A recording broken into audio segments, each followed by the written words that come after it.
everyone and welcome back to Lucky Loaders 15, where I'll be giving you 5 selections for this weekend's racing. I'm going to be focusing on both days racing. For Saturday and Sunday there will be a selection for the Dublin Racing Festival on Sunday. The reason I'm not recording that video tomorrow night covering Sunday's racing is because I'll be busy tomorrow. So I want to kind of make a weekend preview in one video like I've done here quite a few times here on the YouTube channel in the past. But yeah, so we'll be having selections from both days of the Dublin Racing Festival, as well as some tips from the UK domestic action where we've got some good racing going on. But before we get into that, I quickly just want to reflect on how our tips performed today. In the end, we just had one selection run for us because my Nat Da Vinci Hand Catholic was a non-runner, so if you backed him you should have got your stake back. But the only other selection that did run for us was Abner in the 7:15 at Newcastle. In the end, he just wasn't good enough on the day. He had no real excuses. Maybe he wasn't drawn on the right part of the track, but the winner wasn't inconvenienced by the draw. So I don't know, just put a line through that run. He's normally quite a consistent horse, but he just bumped into a few horses that were in better form than him on the night, and just it wasn't meant to be. But yeah, no real excuses for Abner. But yeah, hopefully it was just a blip and we can bounce back to the winners enclosure for you this weekend. And like I said, I've got 5 selections for the weekend's racing, and we're going to be going to the Dublin Racing Festival for the first selection, where we're going to be going with my next best of the weekend. It runs in the first race, the 105. It's a grade 1, the Lacey Solicitors grade 1 novices hurdle, normally seen as an Albert Bartlett trial, and I thought Minella Crooner here was the way to play. He's currently available at 10-3 with most firms, and I'm going to recommend a 1-point win bet here for Jack Kennedy and Gordon Elliott. Now, unlike some of his rivals, he hasn't been tested yet in Grader company, but I think from what we've seen so far, I think he's a horse that could be a horse to follow this spring for the spring festivals. He's a horse I'm quite excited about. Now, he made his hurdles debut here over 2 mile 4, where arguably you have to say it was on the short side for him. But he split a pair of good horses. He beat Kilcroot in third place. At the time, we didn't know what kind of mood Kilcroot was in, because obviously he was overturned on his debut effort, but then he subsequently boosted that form by winning at Punchestown. Okay, we don't know what he achieved, but you have to say on obviously his bumper form, obviously Kilcroot is a very smart horse. And then the horse that beat Minella Crooner was Journey With Me, who a few people have put up for the Ballymore. It was definitely, I think, a good novice hurdle he made his debut in, and he was staying on really strongly at the end. He was just getting outpaced, and then he was finding again for pressure. And then he stepped up in triple last time at Punchestown to 3 miles, and he just seemed to relish it. Okay, he didn't beat much in that race, but what he did was very impressive. He couldn't have done any more. And even before that, he'd been quite a good bumper horse, you know, doing his best work late on. I just think he's a horse that you want to be following this season in the novice hurdle division. I think he could maybe go to the very top. And if he was to win this, you have to say he's got strong claims to win the Albert Bartlett. I think the Hollow Games, his stablemate, I'm just unsure about him. He doesn't do anything too quickly. He'll probably relish a trip, but I thought that race last time out in the Lawler of Nace Novice Hurdle, I don't think it's particularly the strongest race in the world. And for me, I think Minella Crooner is quite an exciting horse. Don't be worried that Davy Russell isn't riding this horse. Jack Kennedy's ridden them on all his starts so far over hurdles, so that wouldn't bother me at all. And I just think Minella Crooner at 10-3, I'd be interested to see what price he goes off, but I think he's got solid credentials, and I think he's more than capable of taking the rising class. We then go to my long shot of the weekend, which runs in the 2:55 at Sandown. It's a competitive grade 3 handicap, but I thought Jesuitique here for Killian Leonard, claiming 5, riding for the Dr. Richard Newland here, was a good each way bet. Currently available at 11-1 with SkyBet, who are offering 7 places. I'm going to recommend a 0.5 each way selection here. Now, this horse has been a real improver through the handicap ranks this season, and last time we saw him, you have to say he was very impressive when he won at Haydock. He was raised to a mark of 130 for that, but he couldn't have done it any easier that day. And the form's actually worked out okay, because the second place horse Tokyo Getaway has subsequently ran quite well at Haydock on his next start. I think he finished second at Haydock a couple of weeks ago, so that form doesn't look too bad in the context of this race. With the £5 claim of Killian Leonard as well, he'll be pretty much nearly off bottom weight. He's already won at the course. He beat Beaufort. Okay, Beaufort's on slightly better terms on that occasion, but I think Jesuitique has got more improvement to come. I think the rain that fell today might have just helped him as well. Currently described as good to soft.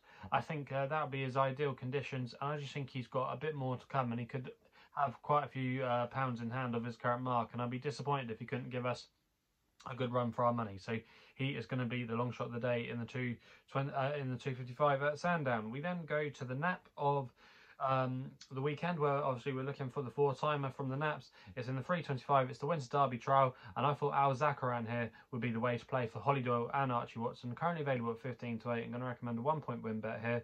Now this horse isn't my most original selection, but I thought he had really solid credentials. He's yet to be defeated on the all-weather. He's 4 from 4, and he's recently changed hands to Archie Watson's team. He used to be trained by William Haggis in the Shadwell colours, and he was quite a progressive horse on the all-weather. But like I said, when it came to the turf, he just wasn't able to recapture those heights that he'd done on the all-weather. But like I say, on the all-weather, he's definitely, I think, a much better horse.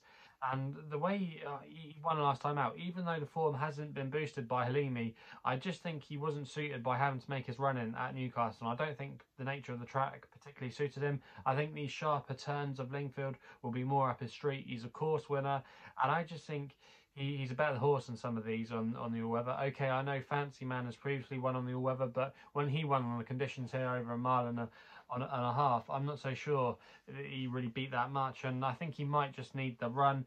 A few of the others are stepping out of handicap company, where I just think Zaraqaan at this level, there's more to come. They do well as this team as well with their recruits. The Hamilton Racing, likes of Outbox, Glen Shield have done quite well for him. And I just think this horse has got solid credentials tomorrow. He's quite uncomplicated. He can be held off the pace. He can be ridden forward. He's quite a straightforward horse, I think. And I just think he'll be tracking the 2 Mark Johnson horses tomorrow.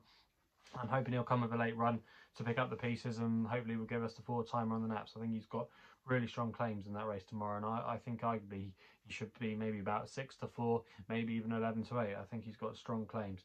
So I'll be disappointed if he couldn't go close in that race. We then go to the 3:30 at Sandown for an extra tip with a horse called Deise for Tom O'Brien and Philip Hobbs. Currently available at 11 to 2 with SkyBet, who are offering an extra place of 4 places in this race, but he was available at 11 to 2 with most other firms. I'm going to recommend the Dirty Each Way here, the 0.5 each way selection. I just think Deise looks booked, in my opinion, to finish in the first 3. I just can't see him finishing out of it. Now, you have to obviously forgive him his last run in the Welsh Grand National, but he can often throw in a stinker. He's one of these horses that are either pulled up or one next to his name, but when he comes to Sandown, he just seems to come to life, and he's arguably probably £6-7 better here than he is anywhere else. He's won this race for the last 2 renewals. Okay, he's off nearly a career high mark now of 1:42, but like I said, he seems to come to life at this place. He ran okay as well on his penultimate start here behind Highland Hunter, who ran a mighty race in the Welsh National. So I do think there are quite a lot of good form lines here. 5-star Getaway is probably the biggest danger, but for me, I don't think that was a particularly strong race he won at Kempton last time, and I'd rather be with Deise, who we know that will come to life here. He's got solid credentials, and if he runs anywhere near his last couple of renewals of these races, he even beat Cloudy Glen a couple of years ago. He's obviously won a Ladbroke. So yeah, a lot to like about Deise tomorrow, and I think he'd probably go off maybe 10 to 3, 3 to 1. I think he'll be quite well fancied tomorrow. So if you can get the each way on him at 11 to 2, I do recommend that.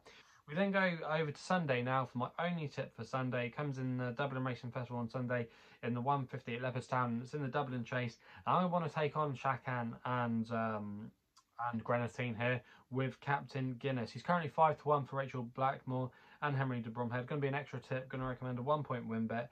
Now this horse obviously has to improve on the figures to beat Grenadine and Zaraqaan Poursoir, but I don't think he ran particularly badly in the Tingle Creek when he finished 3rd. And I just think the other 2 have got serious question marks about them. Zaraqaan Poursoir, I can't have him at all. He's far too short in the betting. Yes, if he's going to bounce back, he's going to do it here because he does have a good record at the track. But that was the first time, really, that he's ran an absolute stinker. And he's had a bad hamstring as well on that occasion. I don't know, it's something I don't want to be. I think he's very vulnerable. I think Grenadine as well. I'm not sure about him. Nichols' team haven't been in the best of form. He's a horse that's really in and out. And I think potentially Sandown just might be his track where, like I said about Deise, could have a few pounds in hand at that track. So I've come down on Captain Guinness. Now Captain Guinness, I think at 5 to 1 is a good option to take him on. I didn't fancy Dunvegan stepping out of handicap company, but Captain Guinness, I do think he potentially has it in him to win a race of this nature. He was a very good novice hurdler, and he was going very well in the Supreme when he was fancied by quite a lot of people that day through no fault of his own when he was still travelling strongly. He ran here in the Irish Arkle behind Energamine when he fell. It was too early to say if he wasn't going to play a part in the finish, but you can definitely put a line through that run.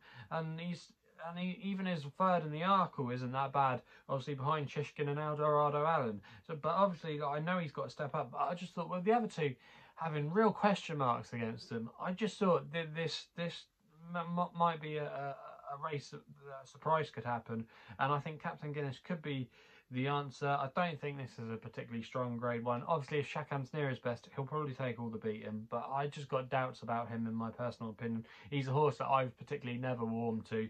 I've had a good couple of turns in the past to taking him on. I remember putting up a Plutard when he got the scalp of Shakan. I just think Captain Guinness might be able to do the same feat here. I can just see him stalking Shakan, coming with a late run, and yeah, maybe picking up the pieces. So he is going to be my only tip on Sunday. So there are the selections then for the weekend. Let me know in the comments box below what you're going to be back in this weekend. If you're still enjoying these videos, remember to hit the thumbs up button and subscribe here to my YouTube channel at LuckyLoaders15. If you want to follow me on social media, Twitter is the place to do so, where my handle is at LuckyLoader15. And if you want to find out a little bit more about myself, my website is www.chrisloaderracing.co.uk. So please go responsibly. Hopefully we can have some winners for you this weekend, and we'll be seeing you soon.